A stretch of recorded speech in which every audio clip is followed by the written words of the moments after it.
What is up, everybody? This is DJ Cade back once again, this time with some Sinister Cup content because Season 2 has officially begun. They have announced the next cup for the upcoming month of October. It is the Sinister Cup, and there has already been lots and lots of people posting about this. There's been a lot of speculation. There are people doing preliminary battles right now. The meta has been analyzed by a lot of people already. I mean, we haven't had a new cup for a long time, have we? We haven't had a new cup format since technically, I think it was the Jungle Cup, because we had the Mirror Cup for all of August, and then for September we didn't really have much except for what the community was offering outside of the Sylph Arena, and there was actually some interesting metas there. But we now have another officially ranked cup, and as you can see, even PvPoke has been keeping up, and they already have the options up to be able to select the rankings for the Sinister Cup,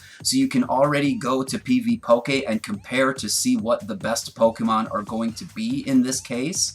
And at this point, like I said, many people have weighed in on some of the top Pokemon in the meta, and they've already been discussing some strategies, so I felt like I would let a lot of that play out first, and I would see where the loose ends are that haven't quite been covered yet.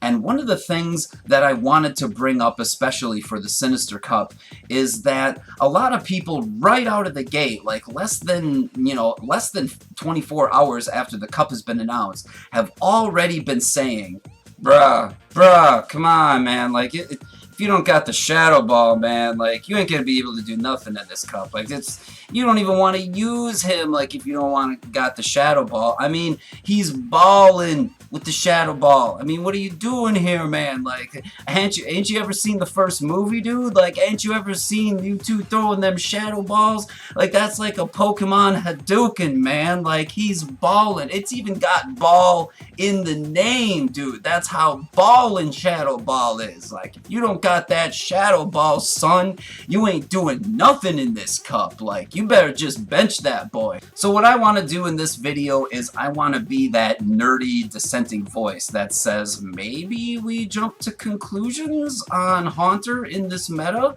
Maybe it's not necessarily such a bad thing if he doesn't have that Shadow Ball, because honestly I'm looking at this from the new player's perspective, because I mean PvP has been attracting new people here and there. Just they've been trickling into the Sylph Arena, and a lot of people have been getting excited about the new metas and everything. And you know, people will be able to catch Ghastlies and everything in the wild, and they will be able to have access to Haunter, even though they might not have access to that Shadow Ball. And the thing is that, you know, me personally, if you know me, if you've ever watched any of the other videos that I've made about meta-analysis and the things that are possibly holding PvP back from the esport greatness that it could achieve if it easily wanted to, then you know that I'm not really a terribly huge fan of legacy moves in general. I have no problem with rare Pokemon. I have no problem with rare shiny party hat baby Pokemon or anything like that. Like, I have no problems with those being rare, but I just don't see why legacy moves need to be a thing. I just don't see why they need to exist in any format. But that's just me personally. So I'm always looking at this from a perspective of, well, if you're just getting into this, is it really not worth it to use the Haunter? I mean, is it really that crippled without the Shadow Ball? Are we all jumping to conclusions, or can we look at this from a more objective perspective? Can we look at this to really see how much Haunter actually loses without the Shadow Ball? Because I think you guys will be surprised that maybe he's not quite as neutered as you might think he would be. So I thought if we were going to objectively compare his movesets, to compare Shadow Ball to his other charge moves, because just to give you a disclaimer, when I'm doing all these tests, I'm going to be including Shadow Claw and Shadow Punch as his other two moves in every single case. All we're doing is looking at that second charge move to see which one is going to be the most advantageous in as many situations as possible, just so you know that when I'm running these situations, I'm not doing any sort of like, you know, Sludge Bomb and Dark Pulse, or Shadow Ball and Dark Pulse, or Shadow Ball and Sludge Bomb. I'm not going to be doing any of that. Shadow Punch is an incredibly powerful move in the floating hands of Haunter, and you know, it can still do a ton of damage, be just incredibly fast, outspeed a lot of things with that Shadow Claw. So we're going to just include Shadow Claw and Shadow Punch as his other two moves, just so you guys know that. And as you can see, according to the official rankings on PvPoke, and yes, I am saying PvPoke and not PvPoke because it's Pokemon, just so you guys are aware of that. That's just how I pronounce it. I just think that's how it should be pronounced, but anyways, as you can see, Haunter is ranked second in the meta with that Shadow Claw, Shadow Punch, and Shadow Ball. So I figured if we were going to do a test to figure out which of these moves are better, why don't we create our own custom rankings where we can use the moveset overrides to add Dark Pulse to Haunter's moveset. So as you guys can see, we've recreated the meta, and I gotta say, with the custom rules that they've come up with for this latest cup, it's almost like Silph Arena is trying to teach us how to use these filters and everything on the custom rankings, because we can very easily apply all of those rules. Using the custom filters, we've got our Fighting Ghost, Psychic Steel, we're excluding Dark, so anything that is a dual type that has Dark as one of its secondary typings is going to be excluded as a result. We've excluded Hypno and Skarmory and the mythical Pokemon as the rules suggest.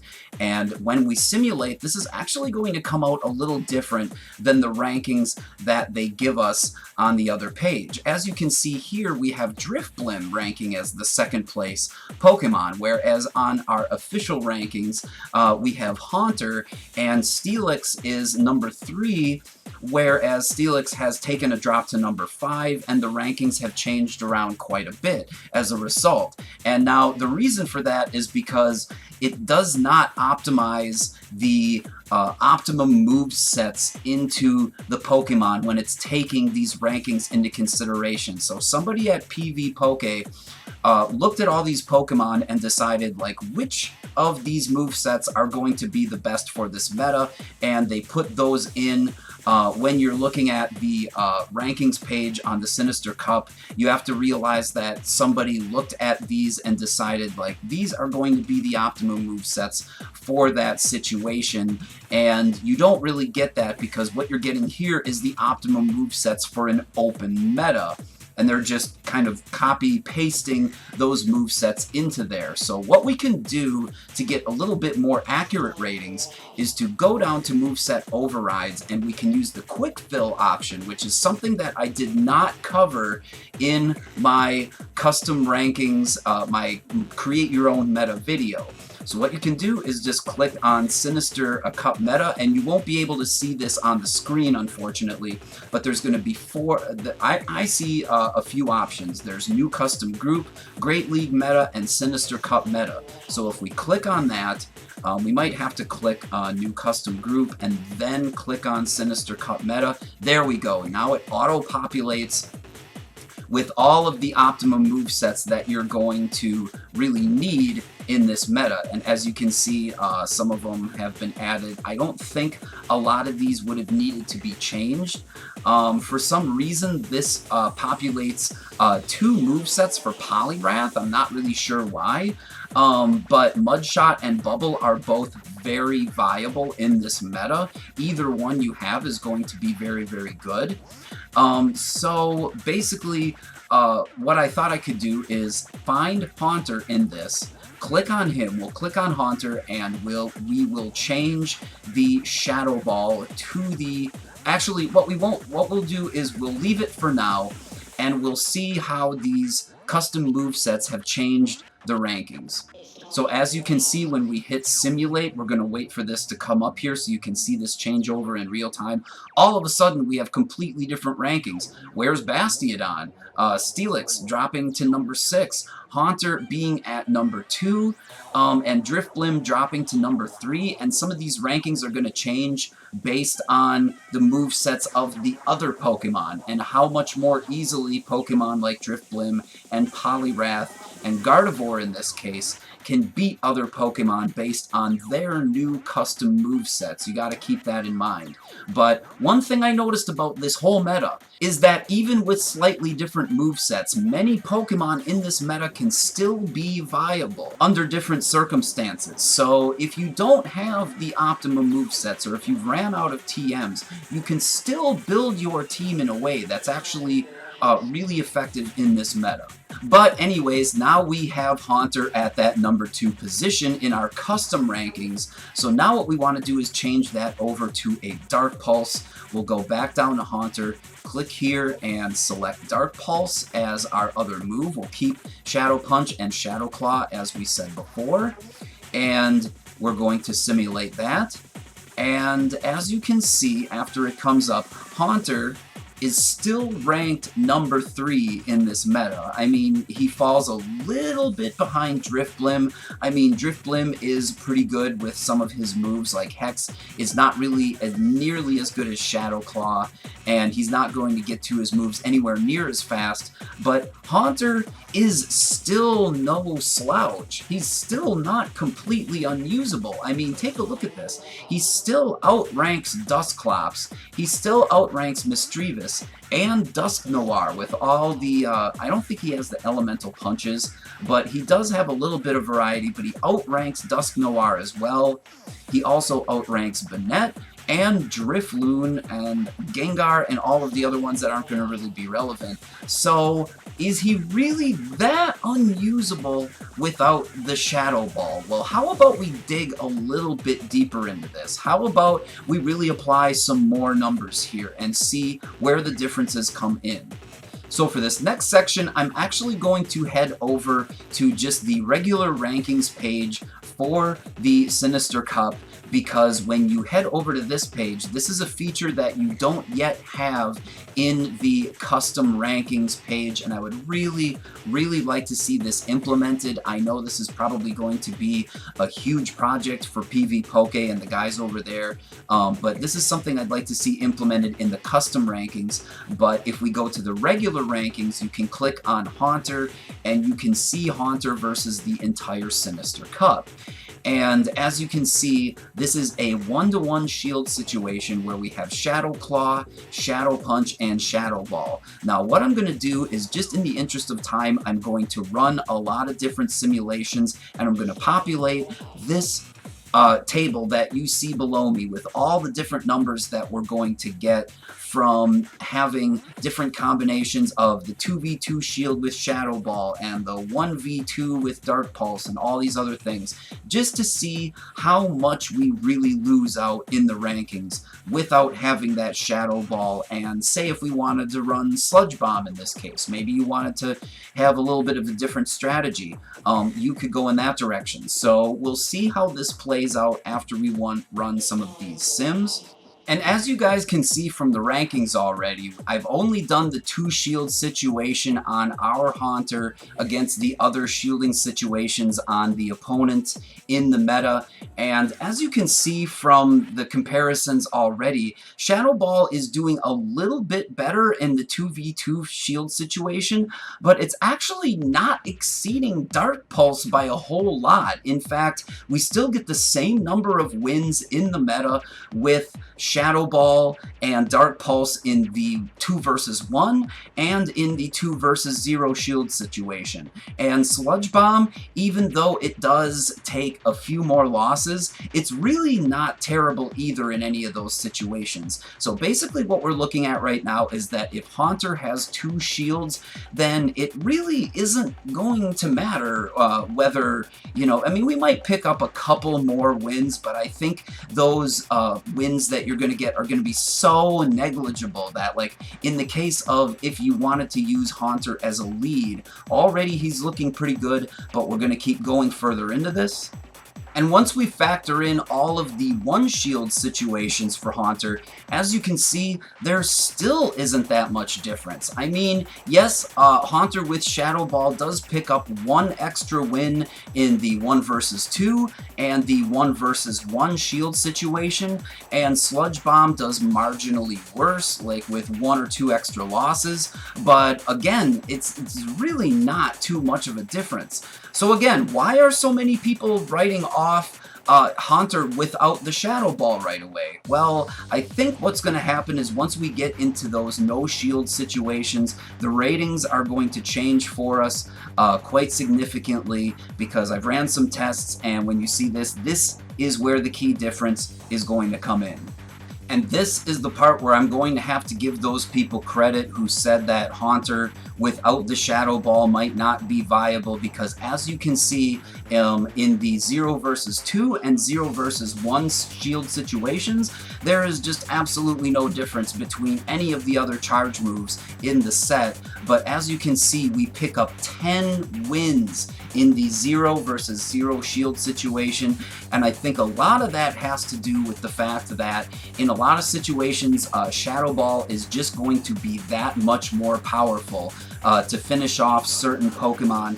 The Dark Pulse is going to do a lot of damage. It's going to be super effective against a lot of those ghost types, but with the stab type damage and the raw power of the Shadow Ball, he's going to be able to win more 0 versus 0 shield situations. So I will say this, with the Shadow Ball, he is going to be a lot better as a closer, but is he unusable? That's the question I wanted to answer with this, and I'm going to keep this short. Is he unusable without that Shadow Ball? Absolutely not. I mean, look at some of the other categories we have here. He's got, what, maybe like an extra 1 or 2 wins or whatever, but like still, if you run that Dark Pulse and you run that Haunter more as a lead, you're going to get just as good of mileage out of that Haunter with that Dark Pulse as you would with that Shadow Ball. And the thing is that, like, those 1 or 2 extra wins, I mean, I could sit here and I could comb through the entire list to see exactly which ones we beat and which ones we don't, but like, I know there's, you know, a few other YouTubers that do some deep dives and other things related to that, so maybe this is not necessarily a Haunter deep dive, it's more of like a Haunter shallow dip, or if we were going to give it an alternate title, maybe we could say, how not worth it is it to power up Haunter without Shadow Ball? Well, you know, I mean, think about it. Like, even though he doesn't have the best situations in that particular 0 versus shield closer situation, he's still going to be a very, very strong pick in this meta. I mean, when we go back to our custom rankings here and we take a look at this, he's still going to hang with Driftblim. He's still going to beat all of the other ghost types in this meta hands down. So if you happen to have a Haunter and it's not a legacy Haunter and it's at that level and it's really good PvP IVs, then by all means use it. He's still going to be a very good pick. And one thing that I want to add to this video before it's over is that one thing you guys might not be considering are the mind games that you can play with Haunter in this meta. I had a situation just recently in the Ghostbusters Cup where I had formulated the strategy of leading with Furret, and one of the things I thought about with Furret is that, oh, he's going to be a great matchup against Haunter. He's going to be amazing because he's going to be able to resist those Shadow Balls and those Shadow Punches. And the thing is that, like, I just assumed that the opponent was going to have that Shadow Ball because I figured in this particular case, like, you know, anybody who's going to be bringing in that Haunter is going to be bringing in is going to have that Shadow Ball in this case, because why would you really be running it without the Shadow Ball, right? I mean, people have hyped up the Haunter so much, like, why would you ever bring it in without the Shadow Ball? Like, you gotta have that legacy Haunter. So here I am with my Furret, I'm just thinking, I'm not going to shield this, I can resist both of his charged attacks. And what does he throw at us? A Sludge Bomb. And we go from being in what we thought was a good situation to being in just an absolutely terrible situation. So like, as you can see, like, it can just be the mind games in this case. It can be where it, you can just by the act of bringing it onto your team, you can make the opponent think, well, does he have that shadow ball? Is he going to bring that in as a closer? What is he going to do? You can play mind games with him, even if you don't necessarily have the shadow ball, and you might be able to hit some of the other types for neutral damage that you wouldn't be able to. Even though I know that Ghost isn't really resisted in this cup at all, and you might just be able to hit a little bit faster in some situations if you have the Dark Pulse. It's not necessarily even a thing sometimes of which charge move is the strongest. It's more of a thing where who can get to that charge move the fastest. So I just want to let you guys know that Shadow Ball is going to be a 55 energy charge move, and Dark Pulse is going to be a 50 energy charge move. So it's going to have 5 less energy in order to get to that Dark Pulse. And Shadow Claw is going to give you 8 energy each time you use it. So I did some calculations here, and as you can see, if you're saving up for 2 charge moves, if you throw 13 Shadow Claws in this case, we'll take 8 times 13 for the number of Shadow Claws you throw. That's going to be 104 energy. Now that 104 energy is going to be able to get you to 2 Dark Pulses, but it's only going to be able to get you to 1 Shadow Ball, because in order to get to 2 Shadow Balls, you're going to need 110 energy, whereas to get to 2 Dark Pulses, you will only need 100 energy. So it is actually a little bit faster, and that little bit of speed in some cases can win you the match, especially when you have an incredibly fast Pokemon like Haunter that, you need it mostly to be able to speed out the opponents. That is where its strength lies with that Shadow Claw. So like I said, do some testing on your own, guys, because like Haunter is still not a bad pick without that Shadow Ball. You can still play the mind games, you can still have the energy and speed advantage in some cases with the Dark Pulse, and even though you are going to lose a couple of matchups like I showed you in my graph earlier, it's still not going to be absolutely terrible for that Haunter. I could go through and I could see exactly what those matchups are, but again, a lot of those things are going to be stuff that you just aren't going to see commonly in the meta. So when you're looking at an extra 10 wins, you're really looking at what? An extra 2 or 3 wins against relevant Pokemon. So like, is he terrible? No, he isn't, you guys. Why are you telling people that they can't use their Haunters without Shadow Ball? They absolutely can. You can absolutely use one. He's still, like I said, going to be an incredibly strong Ghost type, and stronger than a lot of the Ghost types in this meta. I mean, you might want to experiment with that Drift Blim. You might want to see what that's all about, but I feel like in general, he's just going to still have a lot better matchups, and he's going to be able to beat out a lot of the Ghost types, because that Dark move is still going to be super effective against the Ghost types, so you're still going to win a lot of those situations.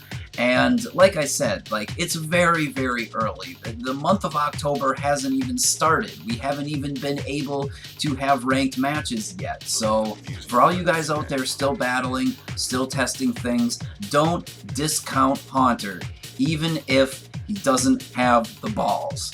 And that's my PSA. Thank you guys so much for listening. If you like this, leave a comment. If you have any objections, criticisms, leave a comment. And if you really liked it, hit that subscribe button, because I will be doing more Sinister Cup content coming up in the near future. I'll be trying to get more battles. I'll be trying to experiment with some other things, see how things go. And until the next time, take care, you guys. I love you all. Peace.